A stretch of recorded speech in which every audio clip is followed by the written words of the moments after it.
Salve Maria Santíssima, viva a Cristo Rei, eu sou o Dom e sejam bem-vindos a mais um vídeo. No vídeo de hoje, minha gente, eu vou reagir aqui com vocês a um trecho do nosso Mano Miorin, num debate assim que ele teve com o Saquarema aqui em 2024 ainda, mas eu achei interessante pegar isso aqui pra gente ver, né? E tá respondendo aqui algumas questões. Não é meu objetivo, de uma maneira, gerar alguma resposta ou sei lá o que. Se vier, tudo bem, tá ligado? Mas é mais pra expor o pensamento. Como é todo o canal aqui é sobre isso, né? Eu sempre deixo claro nos vídeos que se trata muito mais de um hobby, de um negócio de exposição do que eu penso, do que propriamente algo pra gerar alguma coisa, né?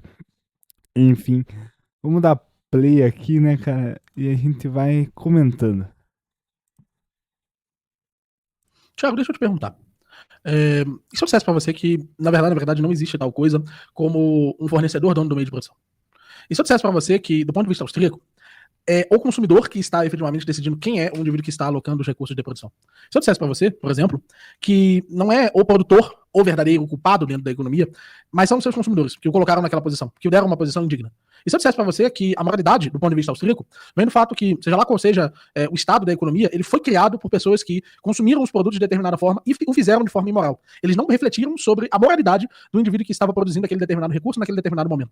Então, Veja, aqui, então eu sou obrigado a levantar o questionamento, porque qual que é o ponto do Miorin? O Miorin diz que, segundo o pressuposto da escola austríaca de economia, certo? É o povo, a sociedade que colocou os grandes produtores, os grandes comerciantes naquele posto. Só que veja, dentro do mundo atual, do mundo liberal atual, esse pressuposto não é tão verificável, não é verídico. Por quê? Veja só, todos nós sabemos que essa economia globalizada das grandes empresas, das grandes marcas, né, vem já desde quase 100 anos atrás. Ou seja, a nossa sociedade, principalmente no que diz respeito à hegemonia da ordem liberal, ou seja, mais ou menos ali desde o fim da Segunda Guerra, podemos dizer que os Estados Unidos da América e várias de suas empresas vêm dominando o mercado, né? Ou seja, temos as grandes marcas, a Coca-Cola, enfim, várias outras, assim, as grandes marcas de carro, né? Certo? Que vem dominando o cenário global. Então, a gente já nasce condicionado a uma ordem que está submetida a esses monopólios, enfim, certo? E não foram propriamente escolhas da nossa gente, do nosso povo, não. A gente já nasceu tendo que consumir aquilo, sendo condicionado a consumir aquilo e não tendo opções para se livrar desse monopólio, por assim dizer. Então, veja, a lógica do miolinho até poderia ser aplicada em outros momentos. Hoje em dia, com o mercado global, internacional, a gente não pode dizer isso, porque, veja,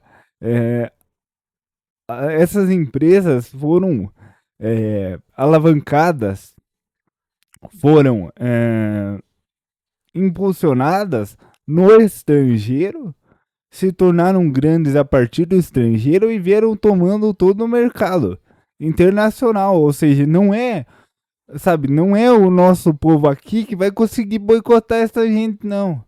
Ou seja, a gente já nasce condicionado a isso, sabe? Não se aplica. Hoje em dia, sabe, usar essa lógica não é factível. Simplesmente não é, sabe? Vamos continuar aqui, certo? Aquele indivíduo que era uma pessoa que era um péssimo contratador, que não merecia o dinheiro que estava recebendo, aquele indivíduo, por causa da ausência de reflexão ou da má reflexão daqueles indivíduos, recebeu aquele papel no mercado. E se eu disser para você que essa economia dos consumidores, e é por isso que eu falo o tempo inteiro da moralização da economia em termos dessa economia dos consumidores, ela é dada sempre por um movimento de pessoas que colocam pessoas no poder econômico que não deveriam estar. Que essa democracia econômica, por assim dizer, ela é o fundamento mesmo por meio do qual nós podemos agir. Fundador, as pessoas que fundaram essa economia da maneira como está, com os monopólios como estão, são pessoas que já morreram há quase um século. E a nossa gente, a nossa realidade atual está sendo condicionada por pessoas que já não estão mais aqui para se responsabilizar pelas suas atitudes, certo? Ou seja, não é eu, não é você, não é enfim, o Jeca que mora no interior, que vai conseguir mudar isso. Ah, não, vou parar, é assim, você vai parar de comprar, vai demolir o McDonald's, vai demolir a Coca-Cola, vai demolir o Habib's. Cara, isso não vai acontecer. Isso, a gente já nasceu condicionado nessa sociedade, essa lógica simplesmente não se aplica. Meu mano Miorinho, eu gosto muito de você, mas você sabe que isso não se aplica na nossa realidade. Continuando aqui. Moralmente na economia. Que se nós estamos o tempo inteiro interagindo com empresas, a forma como nós tratamos as empresas, o que nós esperamos dela, é o que define efetivamente como essas empresas funcionam. Se eu dissesse para você que todo o estado da economia presente, e é outra pergunta, deixa eu responder, todo o estado da economia presente é criado pelos consumidores. Tudo o que nós odiamos foi criado por consumidores, como eu já falei, que, enfim, primeiramente eram estrangeiros, porque essas companhias se fortaleceram no estrangeiro, e segundo lugar, por pessoas que já não estão mais aqui. Não foi condicionado pela nossa sociedade atual. A nossa sociedade atual já nasceu tendo essa realidade como a realidade presente. É o que eu volto a falar, não se aplica. nas empresas, fomos nós que colocamos lá. Em um cenário hipotético, não necessariamente do presente, eu concordo. Porque do presente seria uma discussão ainda mais brutal. Mas vamos partir do exemplo. Viu? O Saquarema, ele simplesmente, de uma maneira mais curta, expôs o que eu disse aqui. O cenário presente não é esse. Certo? No passado pode ter sido, mas hoje não é. Eu concordo. E é por isso que eu não acredito na anarquia do próprio consumo. A redução da produção, eu entendo até como um caráter positivo. Infringe a liberdade. Possivelmente para o mal. Mas eu não vejo como a sociedade pode se ordenar socialmente, em conjunto, sem esse estabelecimento de uma ordem, de uma autoridade. E a corporação de ofício, ela é uma autoridade em nível local, o que permite, através do julgo da causuística, deliberar de forma a buscar sempre o percentual de justiça. Equívocos vão acontecer sempre em todas as instituições humanas. Mas, convenhamos que em outros modelos está mais provável acertar do que errar. A única alternativa disso seria a completa ausência de ordem. Só que a completa ausência de ordem permite justamente a disposição da economia tal como ela é. Então, qual que seria uma hipotética solução? A educação para todos, para que eles tenham uma catequese, uma educação de fato, para que elas saibam julgar bem. Só que mesmo assim, mesmo uma pessoa educada não garante que ela tenha julgamentos 100% morais. Ninguém consegue ser 100% moral. Até porque a gente está com a mácula do pecado. Então isso seria inumano. A gente estaria mexendo com uma entidade que não é real. Só que, justamente, mesmo se a gente quisesse tirar esse caminho, como a gente poderia promover esse nível de educação se não por uma associação coletiva, que passaria pela necessidade novamente de uma autoridade? Então a gente acaba voltando em um círculo. Então, eu parto do pressuposto que, na disposição econômica, só fechando esse raciocínio, na disposição econômica da economia, eu rejeito até mesmo o indivíduo. Eu acredito que mesmo economicamente, os sujeitos devem ser vistos de forma o menor núcleo de uma sociedade ainda ser compreendido quanto uma família. O consumo é de uma família e não do indivíduo. E a necessidade de, novamente, trazer o serviço patriarcal. Isso facilita muito o cálculo econômico e a organização e a disposição da economia. Mas, logicamente, isso passa por cortes drásticos de determinadas liberdades que, assim, é uma questão pessoal, mas, em linhas gerais, pode-se dizer que uma liberdade que você opta pelo imoral é uma liberdade para o mal, que entorpece a própria alma. E qual seria o fim último de uma sociedade cristã? Buscar o bem coletivo. Qual que seria o bem geral? A salvação das almas. Como você salva almas, livrando-as do pecado. Enfim, Mas isso se faz através da violência? defina a violência. Porque o que acontece? Todas essas funções que você atribuiu ao Estado, eu atribuo à igreja. E o princípio da subsidiariedade diz que a melhor entidade e a menor entidade possível, para um determinado caso, deve tratar o problema. Nesse caso, a instituição a ser adotada seria a igreja local. Nesse sentido, a moralização desses indivíduos deveria vir através da igreja local e do esforço de cada um de nós de moralizarmos nossa família. Isso não precisa vir do Estado, efetivamente. E mais do que isso, o meio que você escolheu, que foi a violência, eu gostaria de te perguntar, em termos da Dignitas, o que Vossa Senhoria acredita, Dignitatis Humanae, o que você acredita sobre a violência nesse sentido? Dado que a igreja, aparentemente, hoje, nos tempos de hoje, né, a igreja de hoje, é o que eu já ouvi você dizendo algumas vezes, né, a igreja de hoje, ela nega a utilização da violência para essas coisas. Então, a violência é tratada como um elemento que não deve servir a esse fim. Como fica isso? Certo, aqui ele citou a Dignitatis Humanae, e eu até vou abrir ela aqui. Por quê? Porque aqui tem uma questão que o Miorin acaba confundindo. Veja, a Dignitatis Humanae, ela trata do problema da liberdade religiosa. Ela não trata da questão do mercado. Ou seja, o que o Thiago fala é uma aparação, uma coerção, uma moralização do mercado e não da questão religiosa. Cara, eu acho que o Miorin acaba se confundindo. Porque veja, vamos ler aqui o parágrafo 2. Este Concílio Vaticano declara que as pessoas humanas têm direito à liberdade religiosa. Essa liberdade consiste no seguinte: todos os homens devem estar livres de coerção, quer por parte de indivíduos, quer dos grupos sociais ou qualquer autoridade humana. E, de tal modo que em matéria religiosa ninguém esteja forçado a agir contra a própria consciência, nem impedido de proceder segundo a mesma, em privado e em público, só ou em associado com outros, dentro dos devidos limites. Veja, aqui fala de liberdade religiosa. Ou seja, e ainda dentro dos devidos limites. Então, por exemplo, vamos imaginar o seguinte. Vamos imaginar que um patrão não seja católico, certo? Então, isso não dá o direito dele tratar o empregado de maneira desumana, de maneira quase como um escravo, certo? Isso já excederia os limites impostos pela própria encíclica. Ou seja, aqui eu acho que o princípio que o Miorin quis expor não se aplica, certo? E você veja, o que diz a encíclica? Diz que tudo isso está associado à dignidade humana, certo? O próprio nome da encíclica é esse. Ou seja, aqui a gente já pode pegar a Rerum Novarum. Por quê? O que afirma a Rerum Novarum? Olha, veja, vamos ver o que diz aqui.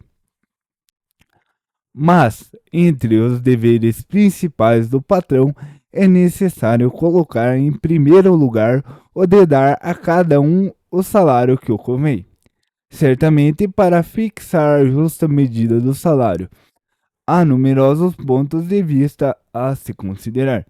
De uma maneira geral, recorda-se o rico e o patrão de que explorar a pobreza e a miséria e especular com a indigência são coisas igualmente reprovadas pelas leis divinas e humanas, que cometeria um crime de clamar vingança ao céu quem defraudasse a qualquer no preço dos seus labores. Aí vem a citação. Eis que o salário que tendes extorquido por fraude aos vossos operários clama contra vós, e o seu clamor subiu até os ouvidos do Deus dos exércitos. Ou seja, veja, a gente. E aqui diz, certo? Que o patrão não pode tratar o seu funcionário como escravo, e essa situação vem desde a antiga aliança. Ou seja, até os judeus que não são católicos estariam inseridos dentro desse contexto. Porém, o que eu queria mostrar a vocês é isso aqui, ó. Quanto aos ricos e aos patrões, não devem tratar o operário como escravo, mas respeitar nele a dignidade do homem, realçada ainda pela do cristão. Ou seja, a dignidade do homem de ter a liberdade religiosa não pode excluir a outra dignidade do homem, que é o quê? Que é ter um justo salário. Ou seja, ambas as coisas não são distintas uma das outras. Certo? O Miorin não foi feliz dentro desse ponto que ele levantou. Vamos continuar aqui. Gostaria de separar em duas partes. Primeiro ponto, essa questão da igreja de hoje. Eu não diria que ela nega, eu diria que ela omite. Basicamente, tudo que não é mais bonitinho de falar em público, ela simplesmente omite, não apresenta mais. Mas o emprego da violência para a defesa da justiça ou para um bem maior é admissível por parte da doutrina da igreja. Agora, Não, mas e aí aqui, cabe... Então, isso que eu ia falar. Não é que ela omite, ela fala diretamente. Aqui, por exemplo, na Dignitas Humanae, no trecho 20 e 21, pois deu testemunho da verdade, mas não a quis impor pela força aos seus contraditórios. Veja, mas aí entra na questão de liberdade religiosa e liberdade econômica, sabe? Não tá tratando da mesma coisa, Miorin. Isso aqui fica claro. Porque tanto a questão da dignidade humana se aplica ao justo salário e se aplica à liberdade religiosa. São dois tópicos da mesma questão.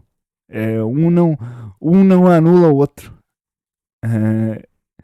Nesse ponto aqui não ficou encaixado dentro do mesmo contexto.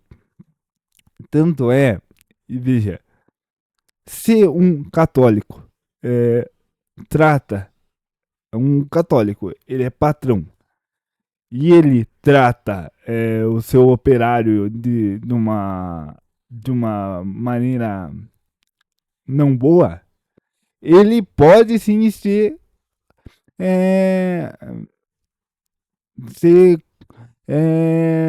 corrigido, ser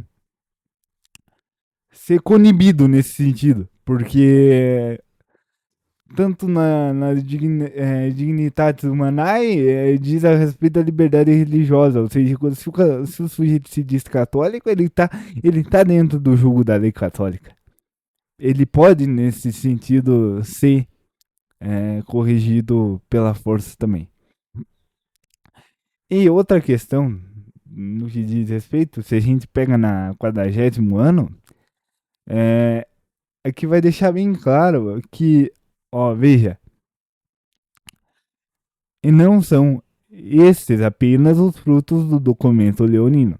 A doutrina ensinada na encíclica Rerum Novarum impôs-se insensivelmente a atenção daqueles, mesmo que separados da unidade católica, não reconhece a autoridade da igreja, e assim os princípios de sociologia católica entram pouco a pouco no patrimônio de toda a sociedade humana, e as verdades eternas tão altamente proclamadas pela santa memória do nosso predecessor, vemo-las frequentemente citadas e defendidas não só em livros não só em jornais e livros, mesmo a católicos, mas até nos parlamentos e tribunais. Ou seja, a Reno Novaro, ela é tão centrada na questão humana que ela, por vezes, e isso aqui é completamente verificável, foi defendida até por sujeitos não católicos, certo? Porque ela não é de questão religiosa, ela não trata da questão, ela, não trata da questão religiosa, o Miorim.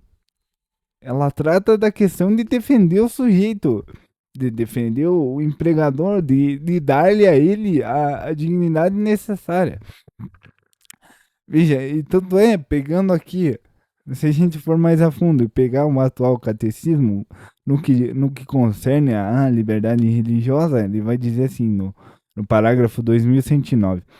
O direito à liberdade religiosa não pode, de per si, ser ilimitado nem limitado somente por uma ordem pública, concebida de maneira positivista ou naturalista.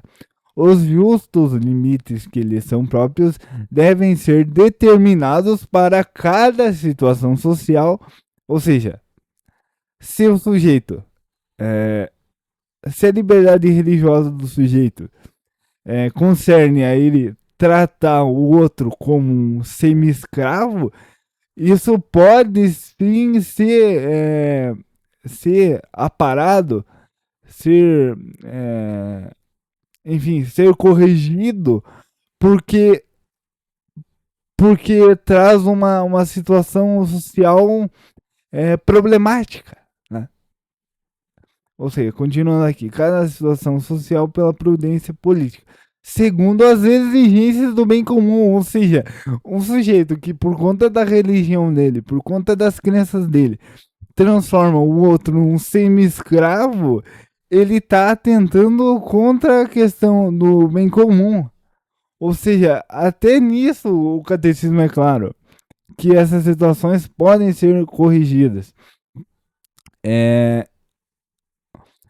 Então, enfim, eu acho que, eu não sei se o Miorim vai ver isso aqui, mas Miorim, a questão que tu levantou é sobre a questão religiosa, não é nem sobre a questão econômica, certo? E a liberdade religiosa, né, que é uma prerrogativa da dignidade humana, não se sobrepõe à questão econômica que também diz respeito à dignidade humana, certo? Então, eu não entendi, não entendi, certo, o seu ponto nesse sentido. Acho que você meio que causou uma confusão nesse sentido. Eu não espero que você me responda, sei lá. Talvez, se você quiser me responder em privado, porque, certo, eu continuo vendo que, vendo, vendo que não faz sentido essas questões que tu levantou, certo? Mas é isso, viva Cristo Rei, salve Maria Santíssima e glória à Santíssima Trindade.